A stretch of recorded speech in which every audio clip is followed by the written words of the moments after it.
Hello, everybody. Welcome to this episode of the Site Crusader. This is like a kind of a special edition one because with me today, I have my longtime childhood bestie, Shane, on. Welcome to my show, Shane. How you guys doing? Yeah, everybody's doing good. Everybody who watches this show is doing good, and they're always happy because they get to see my face every week. But today I brought Shane on because me and Shane, we've been talking for quite a while, and Shane's always sending me memes all the time and like little videos of like relationship stuff and the things that strike a nerve to him.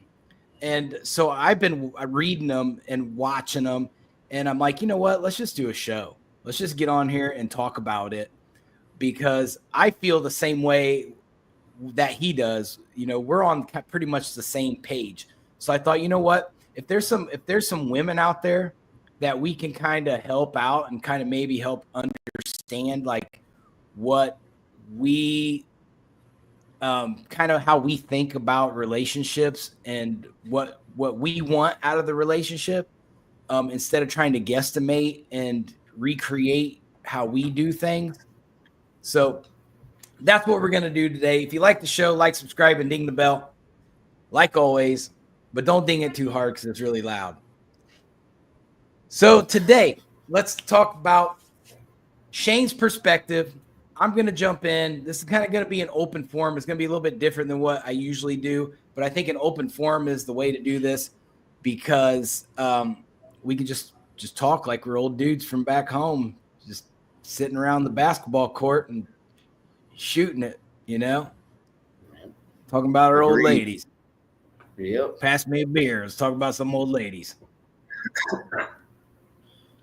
It's not always a good thing. No. Sometimes they don't. Sometimes those days didn't always end the way we thought they was going to end. Never. They never did. No, they never did. Never did. But it was fun. Kind of. It was fun. And we didn't get arrested that much. No, not really. But if we did, you were in there to get us out. Allegedly. No. You were the correction officer. I remember. You don't think I didn't forget about that? Yeah, man. I was a crooked cop. You ain't crooked about nothing. That's true. True. You're just the one that tells the truth. And people don't. You know what? I try to be that way. But we're going to tell some truth today. So let's get into it, Shane. So first off, so when it comes to relationships, like what kind of guy are you? Or like, are you like old fashioned? Or are you kind of the new age? Or are you kind of somewhere in the middle?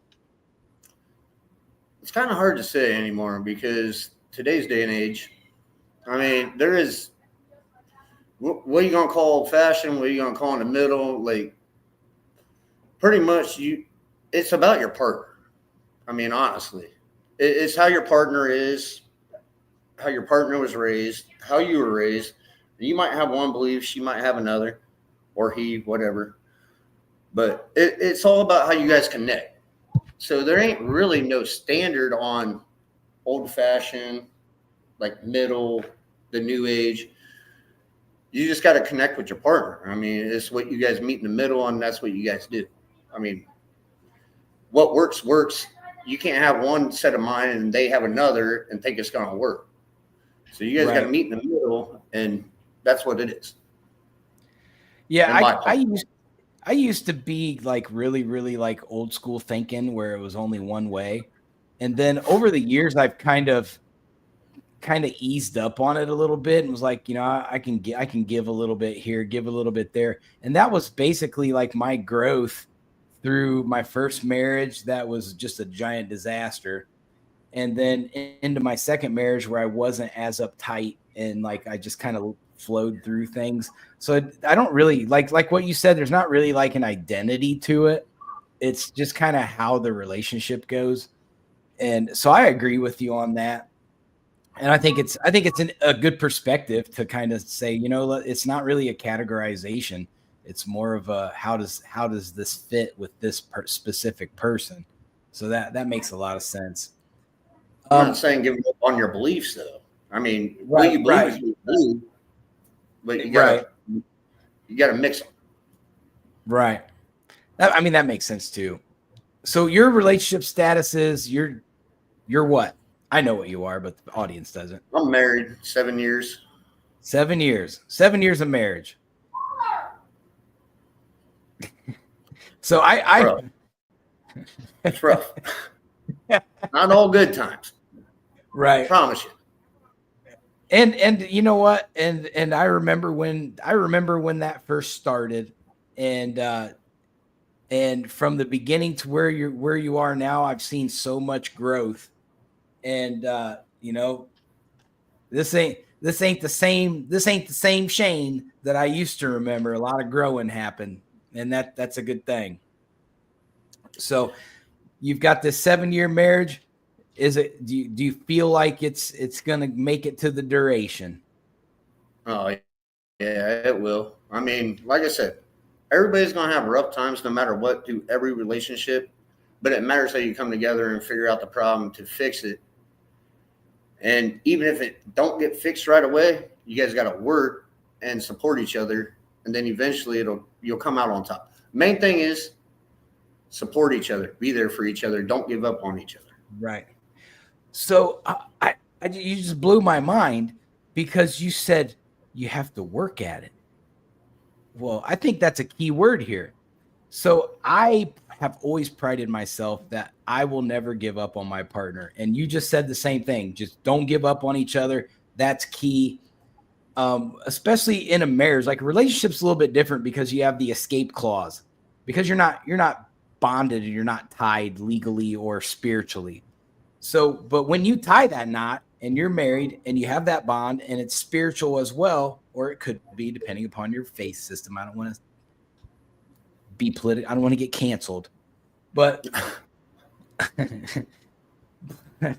but anyway, like you have that bond, and you said you have to work at it, and that's something that's important. And I think, in my opinion, and you're going to have to jump in after this, Shane, but in my opinion, I feel like that's what we're lacking in relationships nowadays.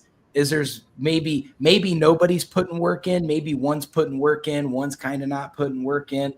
Um, whatever the situation may be, it just seems like the relationship ends when one or both parties stop putting work in. What do you think about that? I think you're very, very, very right on track with that. Like, even like a couple years in our marriage, one of us would try, like, we'd come to each other with each other's problems, and we're both going to try. One would try, one wouldn't. So we'd go back and forth, and one would give up. You know what I mean? Like, you gotta both be on the same damn page, and you both got to try together. If you don't try together, it takes two. It's not a one-way street; it's a two-way street. You got to have two people to make it work. Absolutely.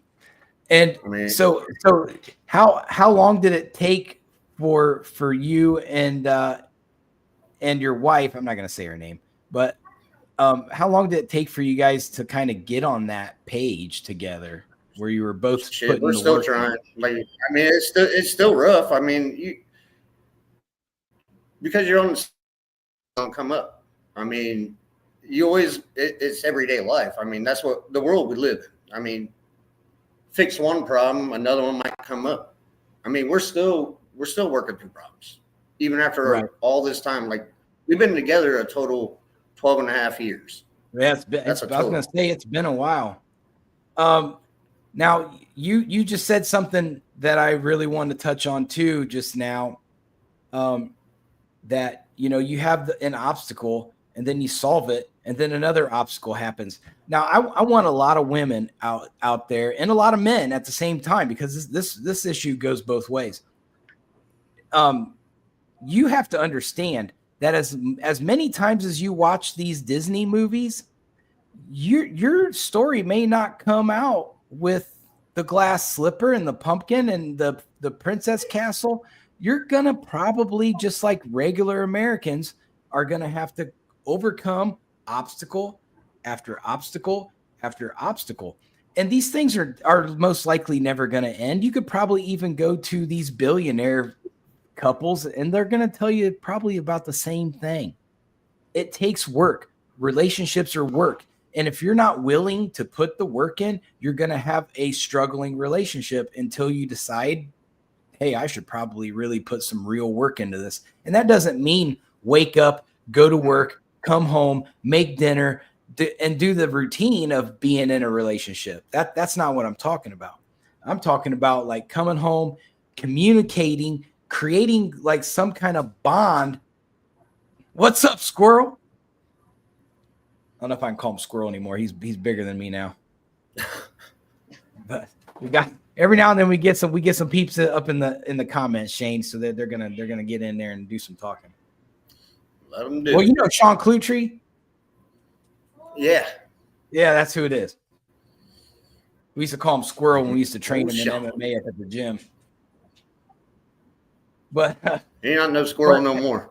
He's more like fucking the wolf coming out. Yeah, that's why I heard he got big. But he got big.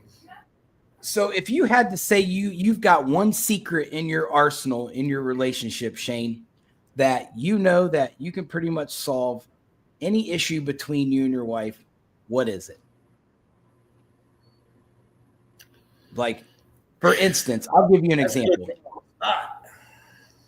For me, and this usually would work. You got to give me 10 minutes. You give me 10 minutes in an argument by myself to where I can stop and just reprocess. Because if you get me in the moment, I'm going to get mad. But if I got 10 minutes, I'm going to come up with some kind of educated response to what you're asking about. And then there will be no problem. So what's yours? It's probably about the same damn thing.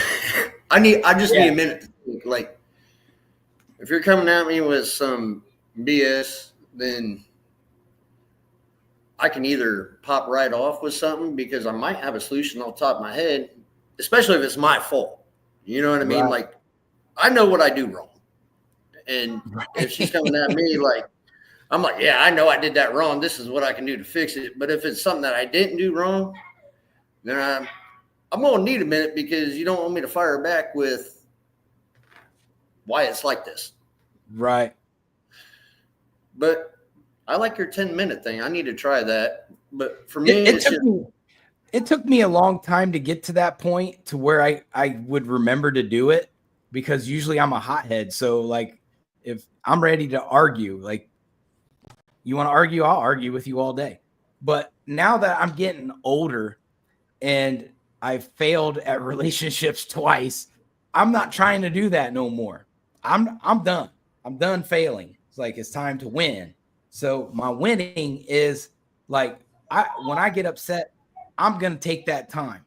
And so I practice at work all the time. I do it to my assistant. I'll go get her mad on purpose so she'll yell at me, and then I just walk away for 10 minutes. That's good practice. The key is though, it's not yelling. Like, yeah, you get an argument. True. If they get loud, you'd be like, I'm standing right here. Take it down a notch. You can talk to me and we can talk. Right. That makes me more mad though. If I'm yelling, then she yelling up here. So yelling ain't the key. You guys ain't going to solve nothing by yelling. The main thing is you got a problem and you're yelling at me. Take it down a notch. Let's talk about it. Right. I'll listen to you, but I'm not going to listen to you yell at me. I'm going to walk away or whatever. That's my Okay. Shauna jumped in the comments. She just says I'm trying to get on her nerves. I do. I religiously try to get on her nerves every day. I see that. But let me throw this at you, Shane, and you tell me if you've had the same thought. So when I've been yelled, especially with my last wife, because she liked to go crazy. So she'll start yelling at me and like that. And first thought in my mind is, oh, it's that woman psycho time. Like, tell me you ain't never had that thought. And you're like, how do I get out of this? You got personality number 7. I need 3 back. That's what I tell Kimmy. Like when she starts like yelling, I'm like, "You're at personality 7. I need personality number 3 back. So can I have that one back? Because that was Right. nice." That one's easy to communicate with. The personality 7, Yeah. there's none. That's when the flames come out. Don't do that. It don't work. Don't do that. No, It don't work. no. It makes it worse. Trust me. Right. It does. It makes me like a beaten dog. You're not gonna get nothing out of me. I'm gonna go hide in the corner somewhere until you're done throwing lasers at me. Well, just don't tell them you want a different personality back because you're gonna be hiding in the corner, all right. Yeah, that was our last week's episode was multiple personality disorder. So, I just covered that. So I know what to do now because we covered it. You're gonna have to fill me all the way in on that. I need the safe room, brother. Right. You're never safe when they get into level 10. Mm-mm. So what's the structure? So you've got this 7-year marriage. We know that it's not easy and it's not perfect and you have to put some work in. So what's the structure like when you're looking at your house? Do you have a hierarchy in your house where, hey, the buck stops here, right here with me, Shane, like the last say in every decision? We're a team. Like when it comes to like big purchases and stuff, like we come together, we talk about it, we decide. Like we just got her a new car last year. Payments are like $700. Right. And she was like, "How are we gonna afford it?" I said, "We got it. It's okay. You need a new car because I'm tired of nickel and diamond on the old car." But another thing is though, you guys got to come together like for Christmas for the kids and everything. You can't be going out and blowing like, say you got 3 kids. You can't go out and blow $3,000 on each kid. You guys got to come to agreement. Marriage is an agreement. It's not my money, your money. It's our money. And it's what's going to be best for us. And we're not going to be struggling. So everything's an agreement. That's the key to that. I mean, sometimes you're going to butt heads about it. Like she didn't like me buying my bike. She didn't like that, but I did it. What does she like to ride on the bike? Oh yeah. All right. I mean, well, it's a win-win. She don't have no complaints unless I take off on a poker run without her. That's the only time she complains. See, gone all day. Well, you had a choice to come. She didn't like the idea, but then it turned into a good idea. See, you thought ahead. Like, just wait till the shock wears off and you get on the bike for the first time. Then it's a good idea. Well, the thing with me was it was an investment. It's not going to lose its value.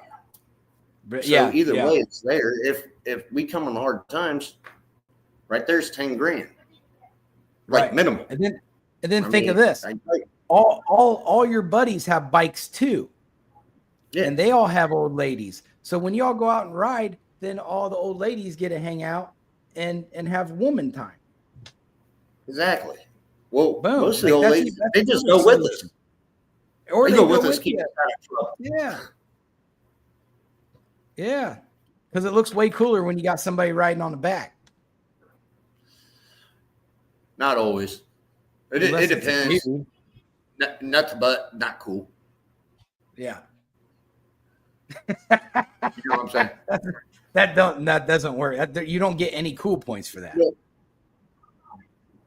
You're gonna get. Hey, it's nice because you get out as couples and do stuff. I mean, but everything money wise, it should be come to an agreement. Yeah, you're not going to agree on some stuff, but you got to agree with your spouse because if you don't, it ain't gonna work.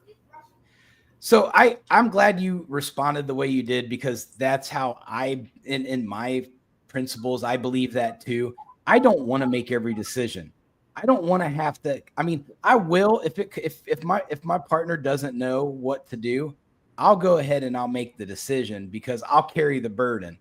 But when it comes to like what you said, like money purchases, things like that, I want her input. I want her to think of things that I might not think of because then I'm going to go, oh yeah, I didn't think of that.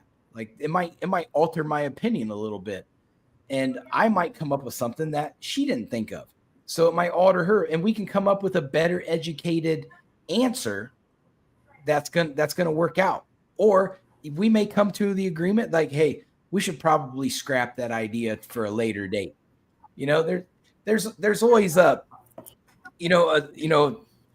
plus and a minus to it, but I agree with you. I think the 50-50 method works. Plus, I'm not the type of person that's gonna like down. I don't want to feel like my partner has to like bow down to me all the time.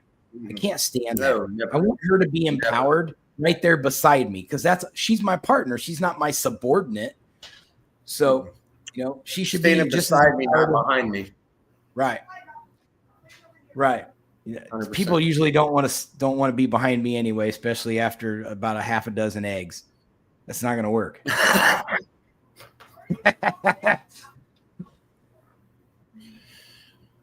See, now Shauna's over here trying to start a problem. So she said, my mama always told me to keep some money on the side he doesn't know about. Not good. See, that's how you know you can't trust them. When they got their secret cash, that's their getaway money. 100%. I've seen it one too many times. I see you, Shauna. That's a red flag. You got a red flag right now. Everybody got some side money, though. I mean, that's different. That's different when you got some side money. I know you got some valuables. I know you got some valuables you could sell if you wanted to get the hell out of there. True. That is true. I mean, you got to keep some kind of I call it emergency money, just in case. That's what the bike is, emergency money. That's what I told her. That's my emergency money. If I need something, I got it. It's not going to be hard to sell. Yeah, everybody wants a bike. All right, well, at least you agree, Shauna, you're a walking red flag. She for sure is. So when you were growing up, so you've got this structure that you live your life by, and the principles that you have in your relationship, and the principles that your wife carries in the relationship as well.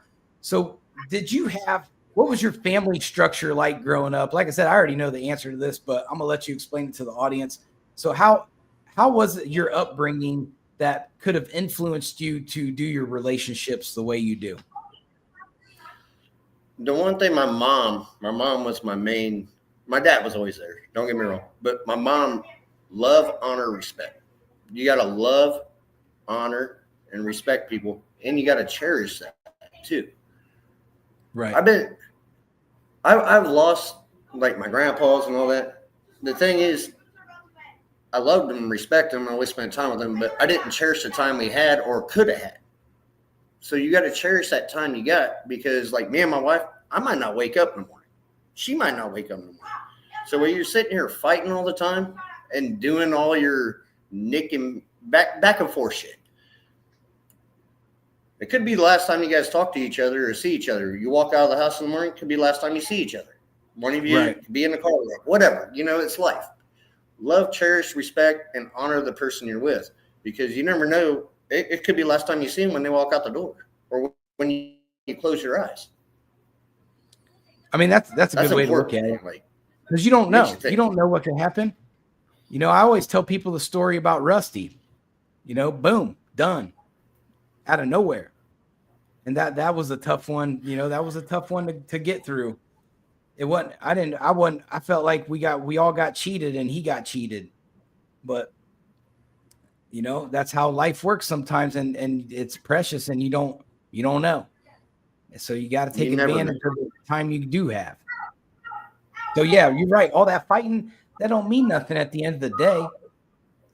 If you really don't like your spouse that much, then you should probably not be with them. And I don't advocate for divorce, because I hate that word.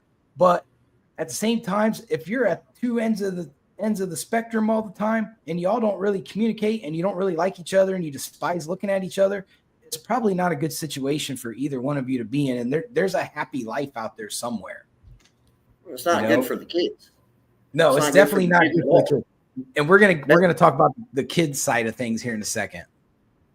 So you had this upbringing where your mom showed you, this is how we do this in this family. And and your dad, your dad was a worker. That man worked, and he still works. He still does his thing. And so you've saw this. That's been your family structure, and so do you carry a lot of that over into your marriage? Yeah. You want to know what? This is kind of funny.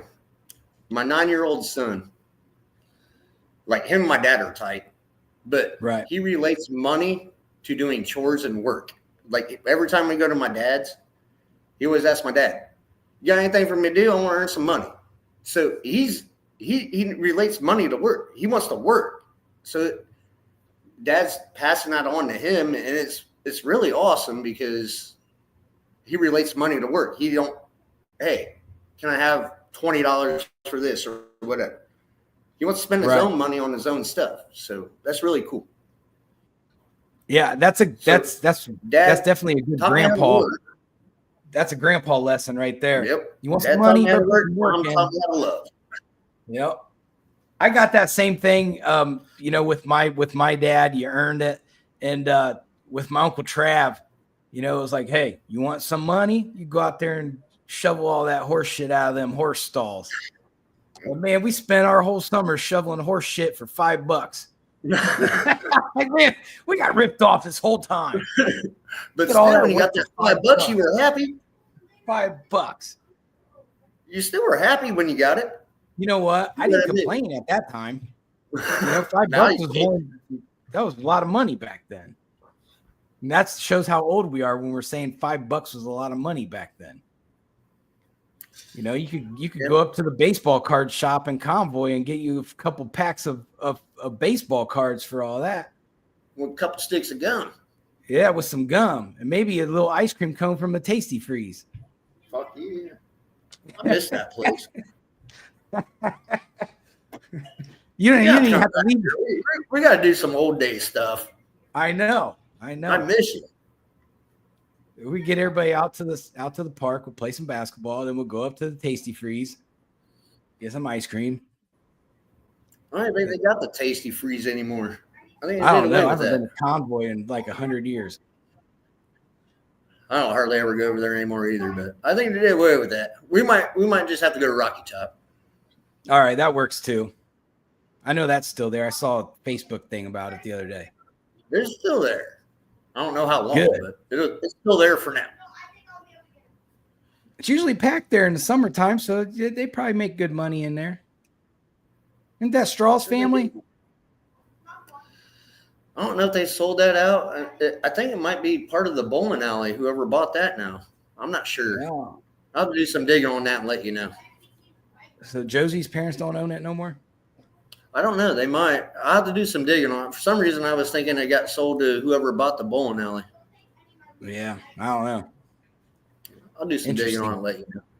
It's a whole new town now. You have no idea, brother. So when we're looking at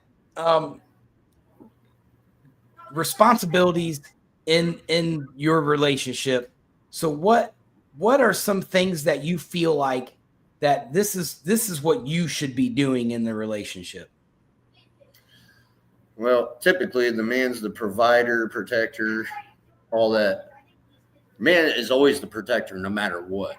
But sometimes everybody always thinks it's like 100, 0 or 50-50. No, sometimes it's 90-10 and 90-10 the other way.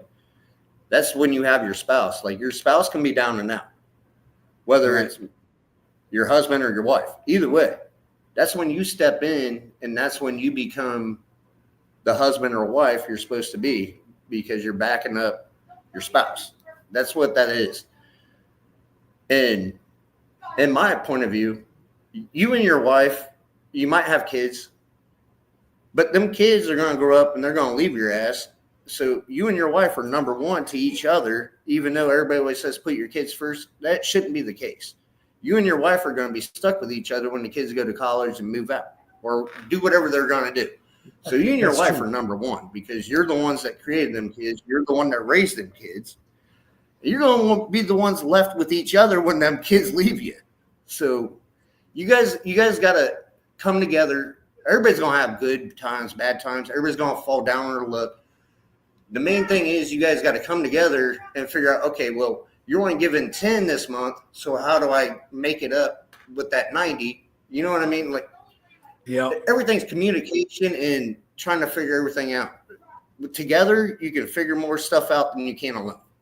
Yeah, I think the whole problem solving thing, when you get together and problem solve issues, there's no better like relationship building than sitting down together and trying to figure out a problem.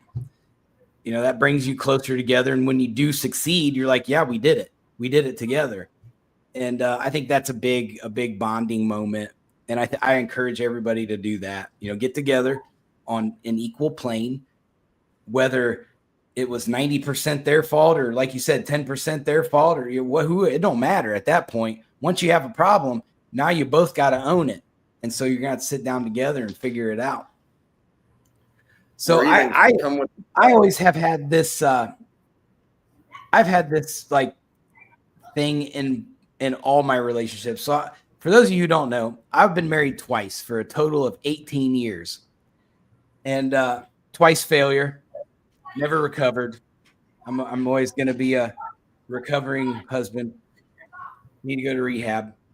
But no, but the thing is, I've always had this issue with I refuse to allow my partner to carry any burden. So if we have financial issues, if we have it, I'll never tell her, because I'm going to figure it out so she don't have to worry about it at all.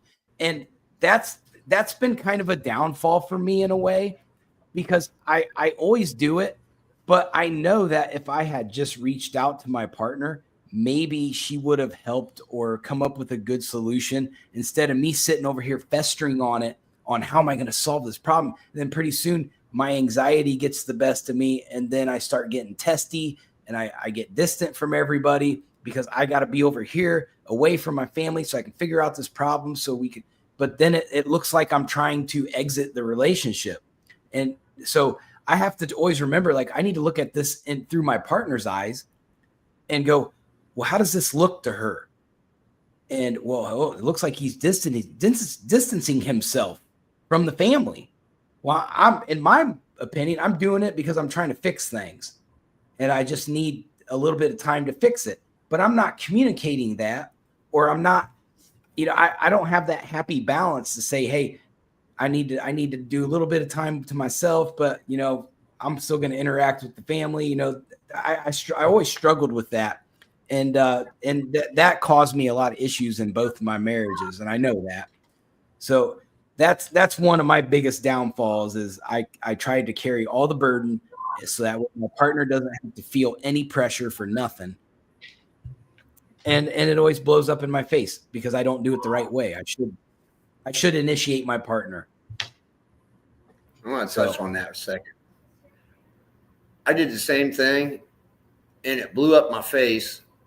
And I learned, if you go to them and actually talk to them, yeah, they might be mad, but it's going to solve the problem faster than holding it in and then it coming out and being up here when it could have been down here, because you guys could have figured it out when it was down here. And then when it gets up here, it just blows up in your face. Yeah. And it's tough. It's usually too late. It's tough to come back from. We're so far behind now. Like, what are we going to do? Yep. The damage is done. Yep. 100%. I've done the same thing. The problem is we feel like we're not doing our job because of it. And then we feel embarrassed to go to them. That's how I felt anyways. No, that's exactly, because I don't want the shame of my partner. I don't want to feel the shame of failing. I don't want my kids to look at me and my wife to look at me and say, wow, you failed us. I wouldn't be able to sleep at night if they looked at me like that. And so it's tough. It's a tough thing to go through, but no. You have to swallow your pride and work it out as a family. You're going to get way further down the road if you work it out as a family, as opposed to trying to take on more than you can chew, and knowing it's going to cause a problem, knowing that you're not going to be able to solve this problem by yourself. And there's not a cheat code. There's no cheat code for relationships. I promise. You can't There's no just right or wrong. you can't just plug in the Contra cheat code to get 99 lives. It's not going to work. Nope. Not at all. It's a battle. Left, right, up, down, A, B, select, start, I think. If I remember right. Yeah. Might have been a left or a right in there after that. Yeah, you might be right. It's something around there. You keep pushing buttons, you'll get 99 lives in Contra if you still have a Nintendo out there. Either that or you might get your head cut off. I don't know. Something. I don't know. I'm stuck in the 90s. It doesn't matter. I wish we were still in the 90s. I could fill my tank up for like $10. Right. Gas was only like I might solve a lot of problems. a gallon.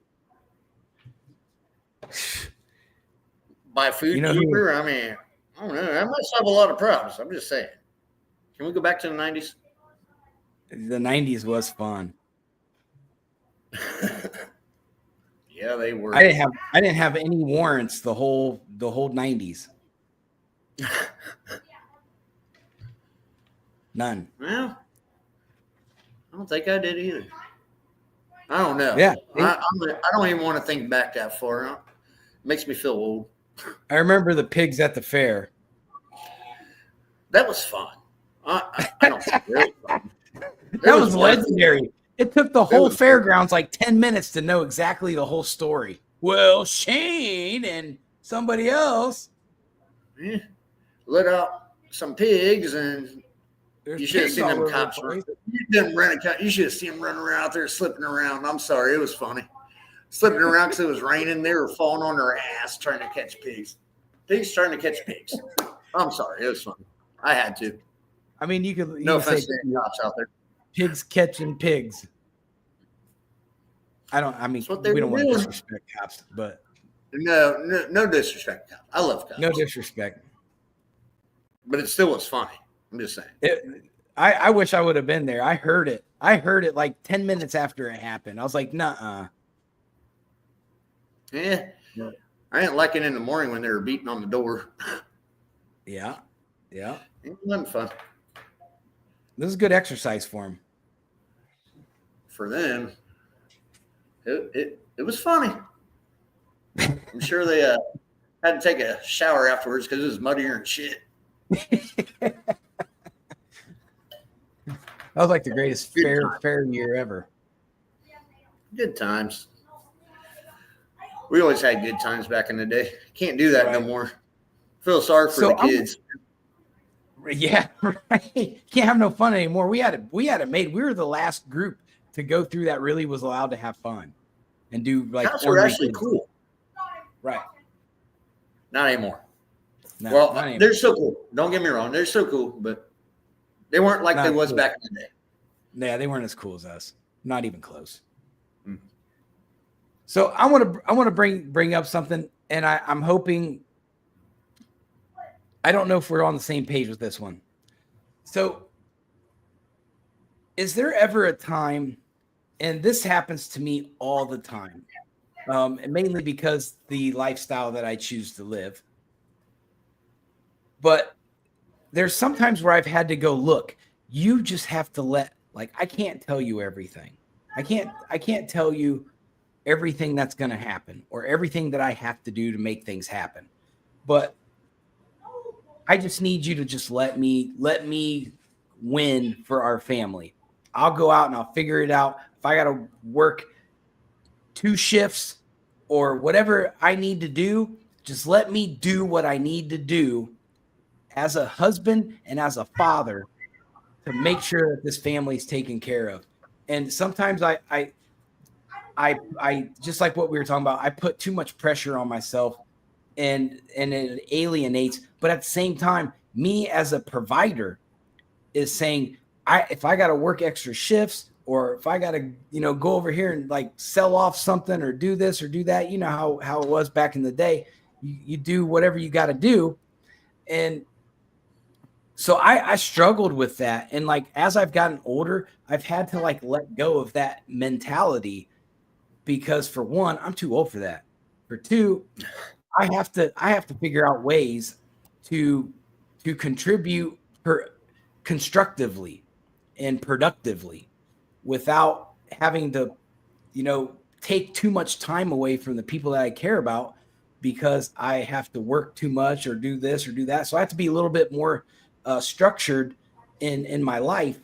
And have you ever gone through those moments in your marriage where you've had to say, look, times are going to be tough right now, and you just got to let me do what I got to do to get through this? 100%. It's going on right now. Like right now, it's going on. Like I end up leaving Braun, and I went back to work for Dad for a little bit, but I'm starting up a soft wash business, but it's only through like spring, summer, fall. Right. It's kind of like a power washing business, but it's a little bit different. And with winter hitting, everything slowed down because we were just learning it. But right. I'm still working construction for Dad and everything. But when that kicks back up, like right now, yeah, it's tough. It is, but I'm still learning about this, why I'm doing this stuff for Dad, like in the off time that we can't do it. So I'm watching videos. I'm doing everything I need to do for that business because that's my business now. Right. So right now, everything's tough, but our bills are paid. There's food on the table. We're sitting comfortably, but it's not what we were used to doing. Right. But in the end, I feel like it's going to pay off. And right. My wife, she's back and forth. Like, yeah, sometimes she's okay. Sometimes she's yelling at me. But in the end, when like March, April hit, I can take this off full swing and it's going to be a big business. In my point of view, my dad's point of view, my dad's never been stupid about businesses. Right. He's been doing it a long time. Yeah, everything he's done.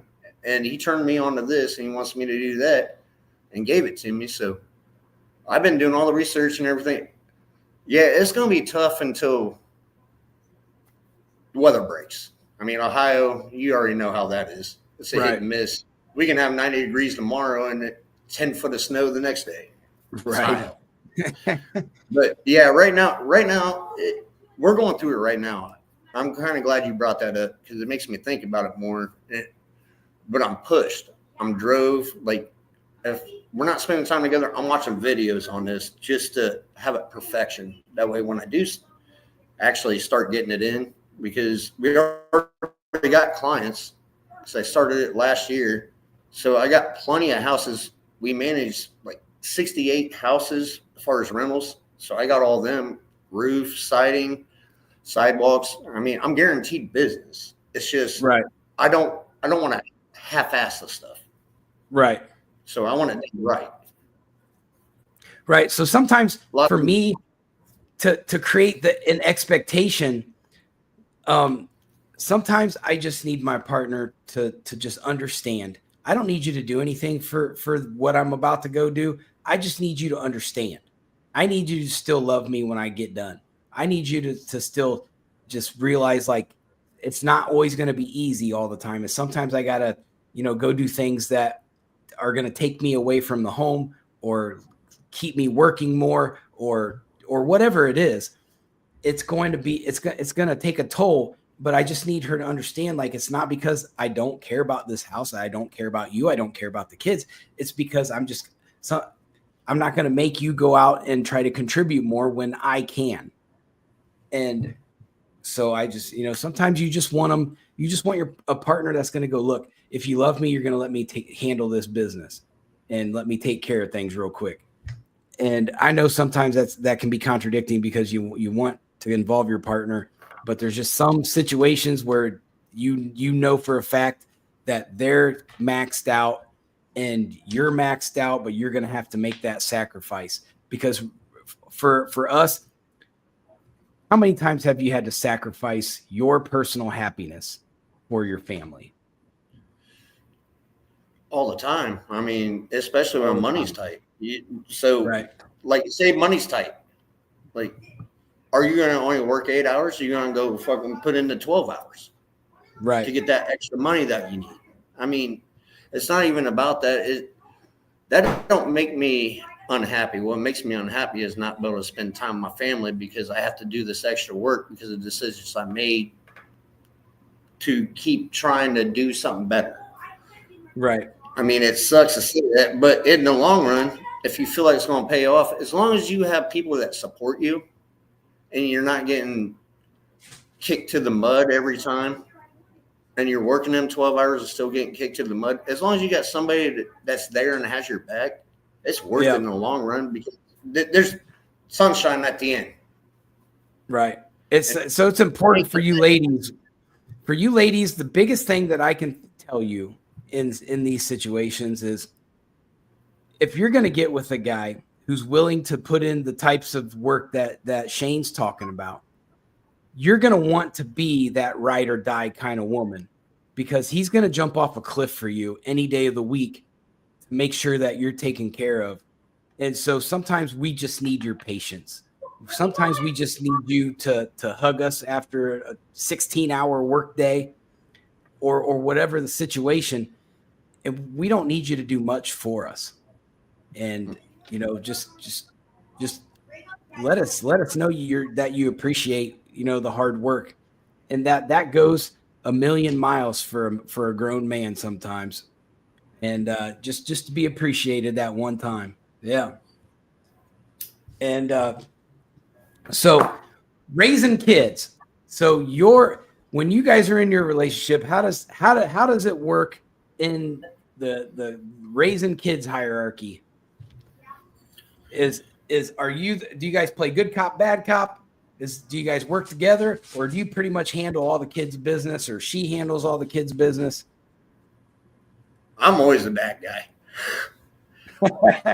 It gives them structure. Like she's more of the nurturer, and right. I'm gonna tell your dad, and then they're like straight and narrow. I'm more of the disciplinary, but I'm the fun one. I'm the one that buys you your dirt bikes and goes out and lets you ride, takes you to campground, lets you have. She's more of the, oh baby, but she puts her foot down. I mean, I'm not taking nothing away from her. It's just I'm the bad guy. But they all love me. I mean, I'm still the bad guy though. Yeah, but they know when you put your foot down, your foot's down. Yeah, I mean, I just take stuff. I'm like, you didn't clean your room. Give me that PlayStation. Yeah. Give me your dirt bike. Give me your bicycle. Whatever. You know what I mean? I'm the bad guy, but I'm the fun one. She's the one that comes and gets dad, but why are you looking to see if she's listening? I don't care if she listens or not. She knows it's true. Okay. I can have her come out here and tell you. She'll tell you. I'm the bad guy. And that's I think that's pretty general for most like families. The dad's usually going to be the one who holds everybody accountable. When the mom's going to be the nurturer, that's pretty general, I think. It was pretty much the same for me in my marriages. I had to be I got to be the fun one too. But when it was time for business, I'd be the one doing the business. And where she would, I make them cry, and then they go cry to her, and she makes them feel better. But they learn their lesson. Did you ever have to go through this? I got to ask. Do they come and ask their mom something, and your mom tells them no, and they come and ask you, and you say yes, and then you two are at it because you're like,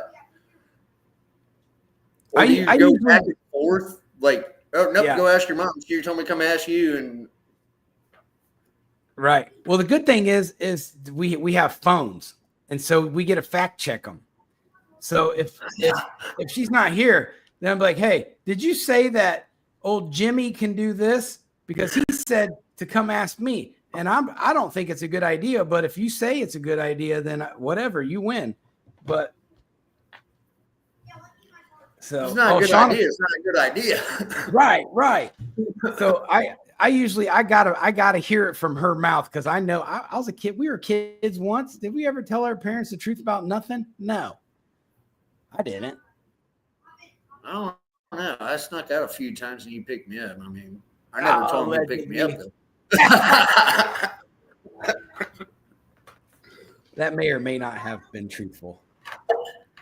Wait, we're I old don't now. know. We can tell the story now. Yes, I did.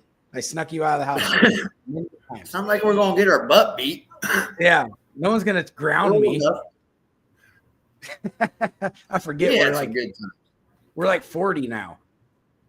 We're in our 40s. I just turned 40 in November. I'm getting old. Yeah, see, no one's Now here. I'm catching Yeah, all no the one's here to kids ground tricks from us, what so we we're good. did. See what we did? Right. I'm watching out Right. for the kids now. I'm like, I already done all that. You ain't doing that. I already did. Yeah. See, that's what Already helped did. us, brother. We already know what happens in the end. Yeah, Yeah. we already did this. You're not doing it. Not sliding Like it if by you keep us. doing this, here's what's going to happen. We already seen this play out. Plenty of times. So Shauna says she's the bad guy. She won't let him jump on the couch, and their dad is the fun parent. Huh. That's probably why she yells at me all the time, because she's the bad one. I don't ever get to have fun at work because she yells at me and tells me to get out of the office. I don't know. My wife yells at me all the time. Sometimes it depends what it is. Sometimes I listen, sometimes I don't. Sometimes I just go out to my garage and turn on my heater, and sometimes Well, that's why you need make that a man cave. That's supposed to be your like chill time. Like let all that stress out. Crack open a beer, sit down, think. It's one thing I ask from her when I get home from work. Just give me a half hour to come out here, drink a beer, wind down. Just let me collect my thoughts. Just give me a half hour. And then whatever you want me to do after that, I'll do it. Just give me a half hour to get my bibs and all my shit off. Just let me sit down and relax for a half hour with no interruptions. And then I'll go cook dinner. I'll go get dinner, whatever. I'll do the dishes. Just give me a half hour when I get home from work. That's all I ask. Yeah. She always does it too. She's a good wife. I love my wife. Sometimes I want to strangle her. No pun. I didn't mean that, but I mean, not physically, but mentally. Yeah, it's we don't have any like mental crimes yet. So when the AIs get implanted in our heads, then you might be in trouble. You might not be able to think that no more. But it's been an interesting. No way. Right. But it's been an interesting take, and I hope that we were able to kind of let some women and maybe some men, understand like how we do things and what we kind of expect. Sometimes, man, just let me go do some work. Just let me get some work done. And or sometimes it's, hey, can you just give me a hug, man? It's been rough. Or hey, I'm going to take care of everything today. You take a break. I'm going to hold it down for you. You're stressed out. Sometimes it's give and take. And it's just like what Shane said at the beginning of the show. You both have to put some work in. This isn't going to be a smooth ride down the road. It's going to be bumpy here and there. And you got to understand that you're never going to, no matter how long and hard you hunt for the perfect man, you're not going to find that perfect man. There's going to be some kind of obstacle along the way. The grass is never greener on the other side. And no matter how low your mower deck goes, it's still not going to look as nice as a golf course. They got like some kind of special technology that I haven't figured out yet.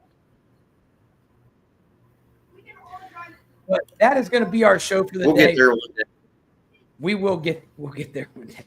But thanks, Shane, for coming on and giving us your relationship expertise. This was a lot of fun. We'll do it again sometime. Sounds good, brother. I miss you too. Right. Let me know when you come back. Man Work, Convoy, Dixon, Wren, we out. Peace. Later, brother.